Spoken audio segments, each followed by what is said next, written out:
Thank you for listening to Lone Star Community Radio. This program was broadcasted and recorded live from the LSCR studios in downtown Conroe, Texas. Lone Star Community Radio is supported by listeners like you. Donate and sponsor today. For more information on getting involved with Lone Star Community Radio, contact us at lscrstudios@gmail.com or visit us online at www.irlonestar.com.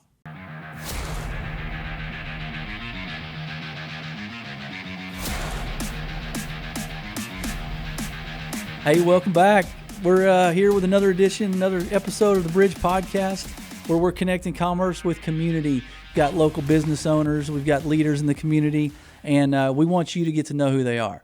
And you may not always see them, you may not run into them on the street, but today it's going to feel like we're sitting in your living room with great people of the community. And just make sure you look at us on irlonestar.com /TBPTX, 11 a.m. Tuesdays. But today, I'm very honored to have Cheng. Welcome to the Bridge Podcast. Hey, appreciate it. Thank you for having me on. Man, I think this is my first radio show. I would say. I don't believe that. Yes, I think this is my first radio show, my first interview, being interviewed. I'm going to say I don't believe that. But no, man, this has been, you've been on the radar for a little while on my list of people because of some mutual folks that we know and just recommendations. So you come highly recommended, so no pressure today. Damn. Like the expectations are way up here. Nah.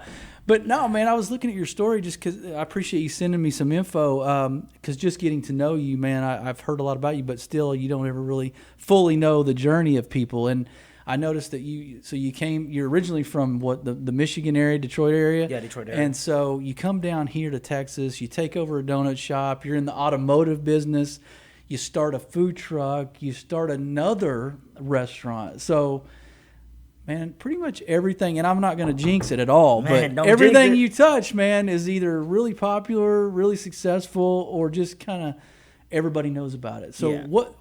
take us through like how you got to Texas and then just why such an entrepreneur. So, how we got to Texas is back in 2008 during the recession. I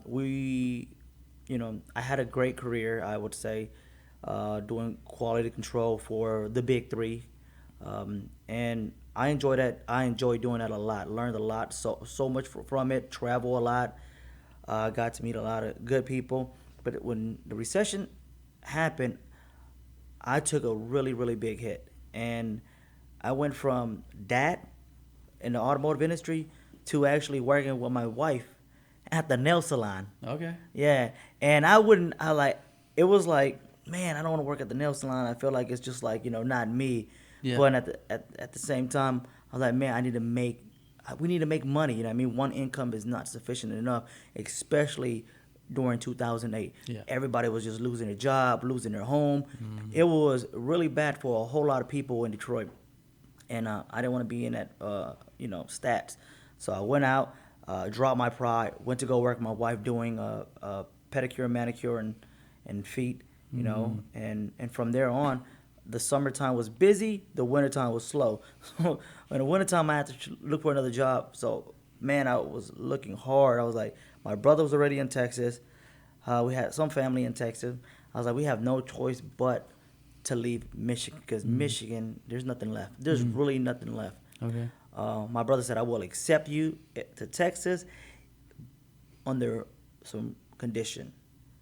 Sell your car. Sell everything you own. Don't bring nothing from Michigan here. So I sold everything I had. Went to Texas with about $1,500. You know what I mean? Drove all the way with my wife. We actually had left my daughter, who is running the food truck now. Her name is Kalia, 18 years old. We left her with my mom. I said, we cannot take her because right now we don't know. It's a gamble, right? Yeah. We don't know our journey right now. It is not guaranteed that we're going to do well over there. What if we go there and things start falling apart and we go broke and now we got another mouth to feed? We can't do that. So we went there. We left thank goodness for my parents to help watch our daughter. Went to Texas, worked for somebody else. Then an opportunity arose. Said, hey, this donut shop is coming up. Would you like to pick it up? And we did. We picked it up. And the business was not doing well at all. when we took over, we worked our butt off. We got in there 7 days a week, no days off whatsoever. Yeah. Waking up at like 12 o'clock in the morning, leaving at 2, 3, 4 o'clock in the afternoon the next day. It was a grind. It was a grind. Where was this at? Dayton? It was in Dayton. Yeah. If anybody out there who lives in Dayton, who's been out in Dayton, we're right there. You cannot forget it. It's called Dayton Donuts. And it's still there. Is it still yours? Or It's you not. sold It's not. it? It's not there anymore. Okay. Because it was directly across the street from another donut shop called AM Donuts, which my cousin owned that one. Okay. And yeah, Dayton Donuts was the name of the place, and it's not a donut shop. It was sold, and they made it to like a little bar. Okay. And then that place got burned down. So you were like 7 days a week, midnight, my day starts. Like, I'm done with this business, or Yeah, what? I'm gonna tell you, like, the journey from Michigan, the journey from Michigan to here, it was hard because I had to make a change for myself, for my family. Because if I didn't make that change, I knew that I was gonna lose my family and everything, right? And I'm gonna rewind back. I forgot. I can't leave this out. Yeah.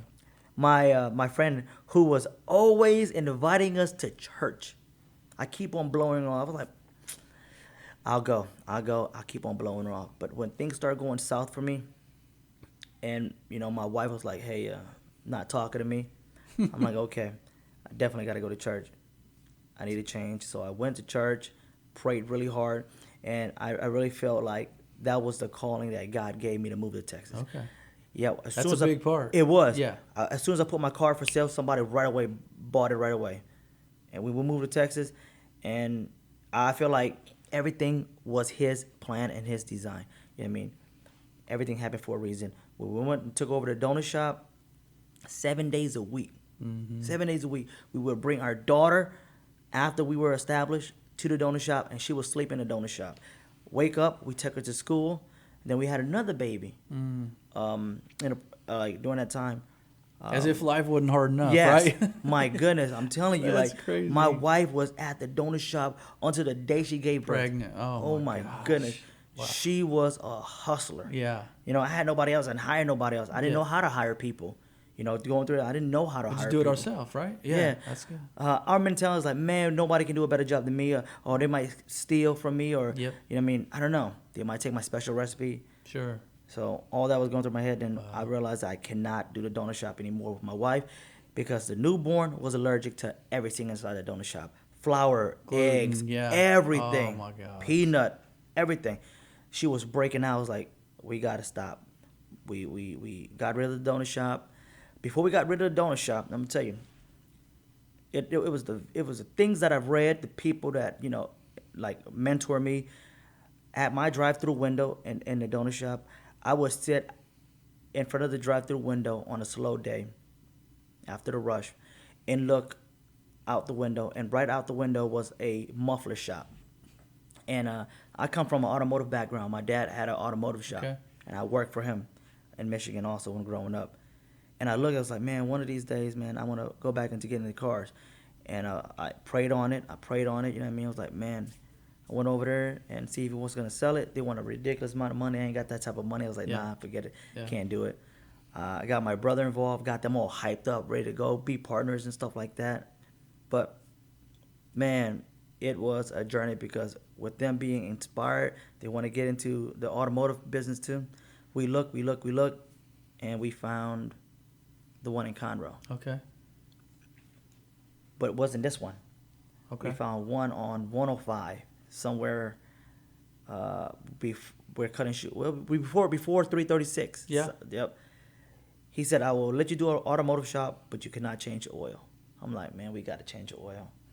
So That keeps the lights on, like oil. That's Yeah. guaranteed business, right? Yep, you can. Hey, you go in there, get the oil change. You check everything else out and see what else you can Yeah. can do for the customer, sell Right. the customer. So we didn't buy that one. When we went back to the donut shop, didn't sell it yet, but was looking on Craigslist one day, and this shop came up right here. I was like, wow, that's a good price. That's a really good price. So we all got into it. We invested. My dad invested. My brother invested. We all were partners. The first year was doing well, but we know that some of us won't be able to make money. The only person that was getting paid was my younger brother. We wanted to make sure that the business grow properly. But my younger brother, was taking too much money. And his customer service drove away customer. Okay. So we had to cut him loose. We had to cut him loose. When he left, I didn't know how to work on cars. Okay. Even though I came from an automotive background, I was just changing oils and tires. Gotcha. Did not know how to work on cars. Gotcha. So I was like, man, dude, I think the automotive business is gonna go down. And my older brother felt like, man, I don't think I can do this anymore. I'm not making any money. You know what I mean, I need to leave. So he left. Now I'm stuck by myself. Okay. How long you been in Conroe at this point? Since 2011. 11. So that 2011, June 1st, 2011. Yeah. Yeah. It's So about how did because I want to know how this food industry got on you, like bit you, the food bug bit you, and so you just thought there was an opportunity, like in addition to automotives, like you obviously learned how to work on cars, Yes, and I you've did. obviously learned how to build that business, and I mean it's still going right now. But you had this dream, like I think a food truck would be a good idea. Like how do you get into that? honestly, my wife was doing nails. She always wanted to cook food. We talked about a food truck, but never really jumped on it. You know what I mean? It was always in the back of our head. Okay. It was like, okay. And then when it really got serious, when we say, you know what? Let's give it a shot. Let's see what happened. We gave it a shot, and I felt like everything was an accident. You know what I mean? We didn't know where we were gonna go. We just know what we wanted to do. We didn't know it was gonna go well. We just She wanted to cook her own food, her own style. I was like, go ahead. We got our daughter involved, and it just happened. Wow. It's Just food truck just was on your brain. Yeah. And you're like, this sounds like a good idea. And I mean, it's starting to blow up. I don't know how long ago that was, but this whole food truck concept. Oh my goodness, it's you everywhere got in now. at the right time. It's sounds like. everywhere. Well, it wasn't always that easy because we actually had to go through. I'm not sure if you remember the city ordinance. Okay. Food truck was only allowed to operate in a city limit for 2 hours a day, Okay. and then you have to relocate from at a different address. So Okay. you can't return to that address in 24 hours. Okay. You can only operate for 2 hours. In 2 hours, you cannot make a living. No. You And that one in cannot. Tomball has been around for how long? 'Cause 4 weeks. that's been Yeah, successful, right? very successful. Yeah. So we actually had to take that up to the city and change their mind why food truck is not a bad idea. People think that food trucks are roach coach. Some of them are, but that's not us. You know what I mean? We deliver high quality food. We not just only deliver high quality food, but I feel like we're different because we're more of a community. You know what I mean? Yeah. We're not just making food. We're a community based business. Yeah. We care about a business. We like to give back to the community. We want to be a part of the community. And if you cut corners in a town like this and you have a bad experience, that word's traveling, isn't it? Oh, yeah. So you got to be in it for more than just selling stuff, right? I mean, you talk about people that they don't necessarily keep a clean environment, or people are just more concerned with the dollars. Like you get an unhappy customer, that word's going to travel. So you got to be proud of your business, like you just said, and do it for the right reasons. So yeah, it sounds like you run a tight ship over there, I'm sure. Yeah. The one thing that has stuck with me that was it sometime. We are a community-based business, and the one thing I do love is I love helping people. I love seeing people succeed, and it always stuck with me. And I will try to help out as many people succeed as possible. So the saying, I'm not sure if you heard it, says that you help enough people get to where they want to go, you get everything you want. That's right. Or something like that. Yeah, that's right. Yeah, so I want to help as many people as possible. That's I mean, if it's just my community, if it's just an individual, if it's just another business, anything, I want to be able to offer my service, you know what I mean? And I see other people doing it as well too, and I really appreciate that as our community start to grow. I feel like we need more entrepreneur. Yeah, for You know? sure. Well, so you've been here for 10 years or longer than that, 11, 12 years, something like that maybe, in Conroe. So it's different than, you moved from Detroit. Obviously, it's a lot different. It's Texas, so that's its own country practically. So Conroe, man, do you like this kind of small town feel versus, but it's a big town, but it still has a kind of a small network, right? I mean, you're very well connected in the community. People have a good thought when they hear your name, like you're very well thought of here. So how did you get to be so like well known and service oriented and just like out there? Just helping people, I always go to these businesses wherever I like going. I like going out to eat. I like going out to the bar. I like going to the brewery. I like getting to know people, what I mean, and what they do. And, these places that I visit that I do like, I just I want to share that with everybody else, I mean? You're just sharing information. If you had a great experience, great. You share that experience. Yeah. Very, very, very, very rarely I will talk bad about a business, no matter how or what they did. I would not, or their service. I don't want to talk bad about it, unless they really, really, really screwed me over. Sure. Yeah. Well, so Dragon Bowl C, is that right? Do I have the name right? You do have the name right, Dragon Bowl C. This is your newest venture, right? It is the newest. And how long venture. It's been open? It has not been open yet. Okay. It has not been open yet. I know that everybody's been anticipating the opening date, and this right here is a struggle. Okay. Because I should have been open last year during Catfish Festival. Wow. Yeah. I should have been open. Good timing. Yeah, that would have been nice. It's almost a year. I was going to go there tonight, but no. I guess I have to postpone that. There's so many people that's been hitting us up. I got like 15 calls earlier today, 15 calls within a 20-minute span. Okay. Hey, are you guys open? What is your operating hour? And sometimes when they call me, my cell phone, the automotive shop gets forwarded, all the calls get forwarded to my cell phone. Okay? And then I put a sign out there for help wanted for Dragon Bowl, and that phone call, it gets to my phone. So I don't know who's calling me. Are you asking me what time my auto repair shop is closed? Yeah. Are you asking about Tasty Asian? Yeah. I'm just so all over the place right now. But Yeah. Dragon Bowl will be opening soon. I know the date. Okay. I just don't want to say it. Okay, that's fine. That's totally fine. Everybody's already excited about it, so we don't want to give them any more information. Yeah, no more hints. You guys will definitely enjoy it and love it. I just gonna make sure. The biggest thing is I'm afraid. I with experience, I don't want to open a business and fail right away. If we're not properly staffed, Yep. and we don't have the proper training, Service, yeah. Yeah, service is very important. Service is always first. If we can't deliver that, there's no point in opening our door. Yeah. So until we get that locked down, we then we'll do an opening. But Well, let me pin you down on one thing then, since you can't kind of give us all that info. If I'm talking to my neighbor and we're talking about places to go, somewhere different, man, I'm just tired of the same old place. And I say, hey, I know about this place. What do I tell them to order? You know the menu. Like, what are you going to tell? What's the thing you're going to tell somebody is your favorite thing on the menu that I'm going to tell my neighbor, hey, go try this. When you go there your first time, get this. What's it going to be? I would say get the house bowl, like we call it the Dragon Bowl. Okay. Get the Dragon Bowl right after the name. Get the Dragon Bowl. Okay. You can't go wrong. It has smoked brisket, steak, tendon, and beef balls. Not like actual beef balls. Let's go. There we go. I don't think we've ever said that on this program. Not actual beef balls, but it's the most expensive thing on the menu, by the way. No, but yeah. So the hint is this, and I tell our followers this: if you really want to come and try Dragon Bowl out, it's not gonna open today. It's not gonna open tomorrow. Mm-hmm.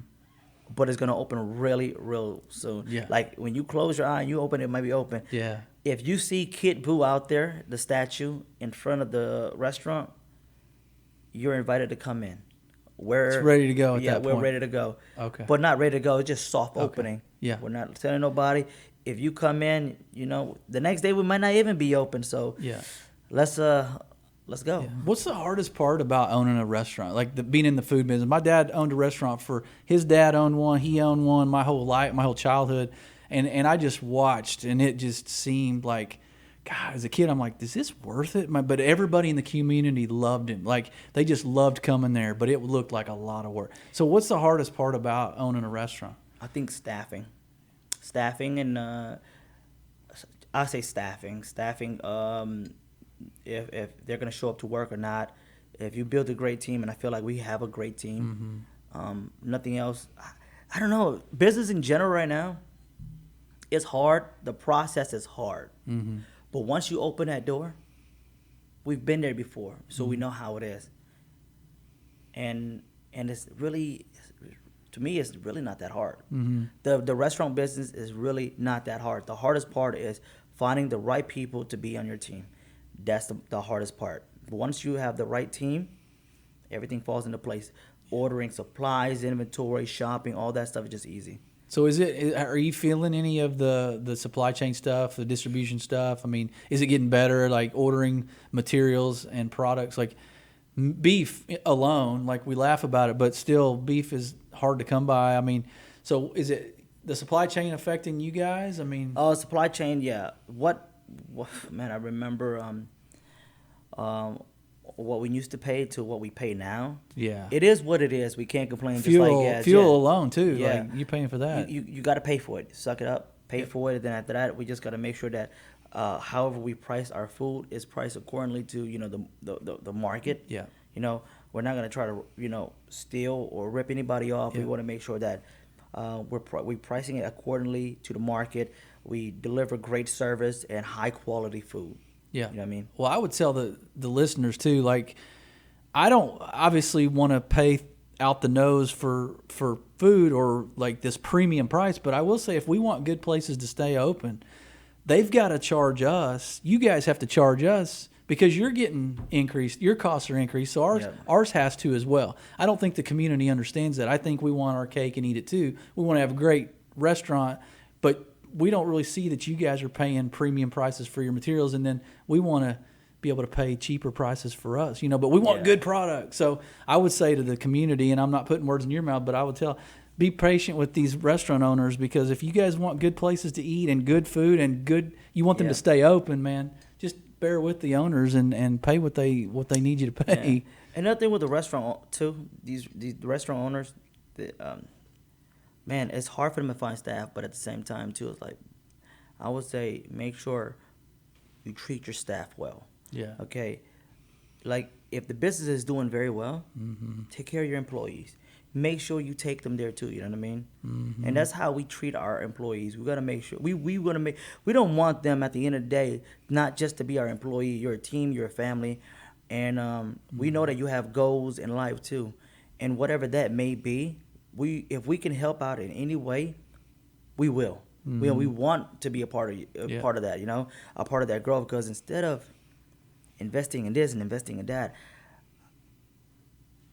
I rather invest in people. Sure. Yeah, we rather invest in people, getting the right team, making sure they're taken care of. So if they're taken care of, they're taking care of you. Now we're just a family. Yeah. I mean, we got to watch each other's back. And that lasts a long time too. Like if you invest in the right people, like that'll last for a while. Like what advice would you give like a new business owner coming to Conroe? You said earlier we need more entrepreneurs. We need more locally owned businesses. Like, you've experienced some growing pains, and I'm sure opening business like in that first 6 months probably wasn't easy. But what do you say to that person that is going to open a business soon in Conroe? Whoever's going to, any entrepreneur, any investors who is trying to come into Conroe and try to build a business, I would say concept.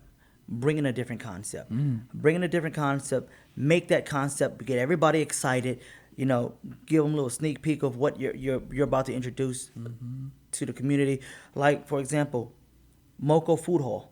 I'm excited and thrilled about that. I'm so excited. I cannot wait for them to open. You know who they are? Yeah. Man, I cannot wait for that. Yeah. See, that's the concept right there. We need that. Yes, it's all over Houston, but we need it here in our community in Conroe. So I'm just excited to be able to bring this concept here to Conroe. I got many more that I want to do. Okay. Hey, if anybody want to be a part of it, just reach out to me, seriously, because I'm super down. So your mind is constantly thinking, right, of how to launch this next good idea that the community needs or wants, or what's going to be hot, right? Yep. And so your mind just works that way naturally, and you grew up that way, I guess, just seeing your dad be an entrepreneur, like you grew up in a family business.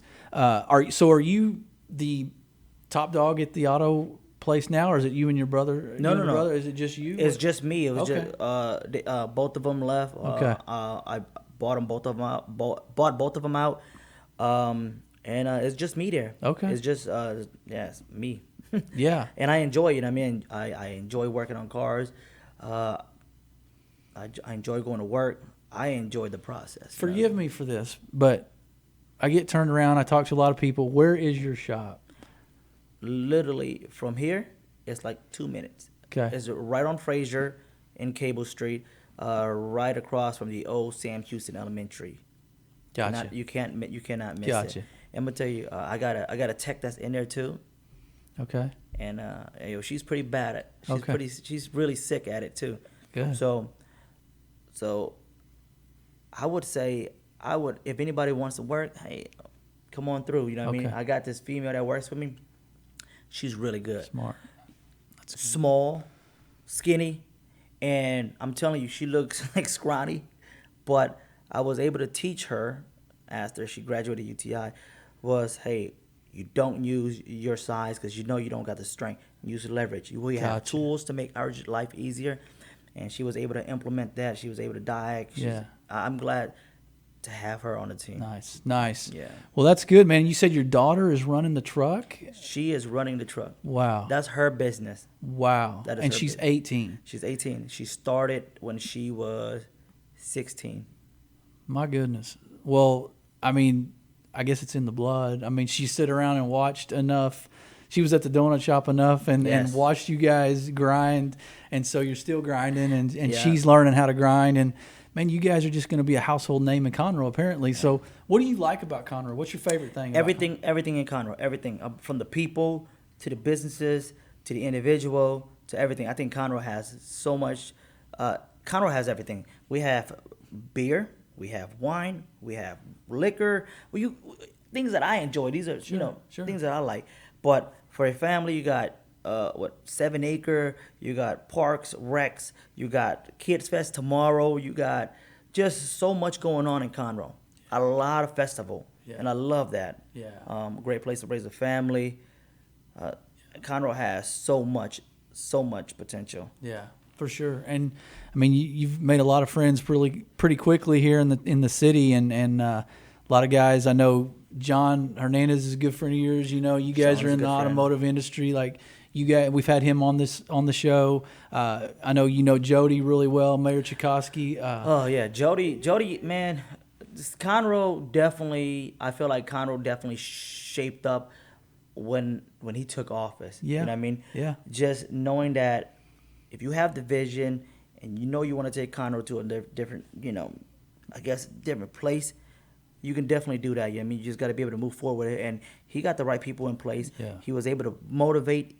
He was able to push me, motivate me. You know what I mean? He's just a ball of energy. He is. So he is a great mayor. I have nothing good. bad to say about him. I love his drive. And I love people like that. I like to be around people. And the good thing about it is too, he attracts leaders similar to him. Yes. So he's got guys around him that are almost just like him, and they all just kind of are going the same direction. And then when you get community leaders like yourself, business owners, all on the same page, the community itself takes on a whole new complexion, and it starts looking good, and people start coming to Conroe. Yep. Start coming to your business. So I'm interested to get my family over there to the truck, and then to the Dragon Bowl C when it opens. We very, very, very, very, very soon. I'm thinking, we don't know when, but very soon. So hey, give before we finish up, man, give the Conroe citizens, just give them one piece of advice about how to keep improving our city. What role can they play? I would say continue to love one another. Love one another. Be there for one another. You know what I mean? Of course, people's going to talk trash about businesses and stuff like that. What was this? If you don't have nothing nice to say, don't say it at all. Yeah. Just Yeah. keep it to yourself. Look, these businesses out here, we're struggling. You know what I mean? We're trying to provide great service. But just be patient, love one another, and just care for one another. Yeah, that's good advice. I mean, we could all probably get a little better at that. And, man, I would say, too, go visit these places that we have here. I mean, we've got some really, well kept secrets in Conroe, and We had a lot. and good food, good service, good people, and fun. Downtown Conroe's turning into this mecca of just fun and new businesses every other week, it seems like. So, man, thanks for coming on. It's been good to meet you. Thanks you for having me all the on. good things you had to say to the community. And with that, he's been Cheng. We've been the Bridge Podcast. Stay connected.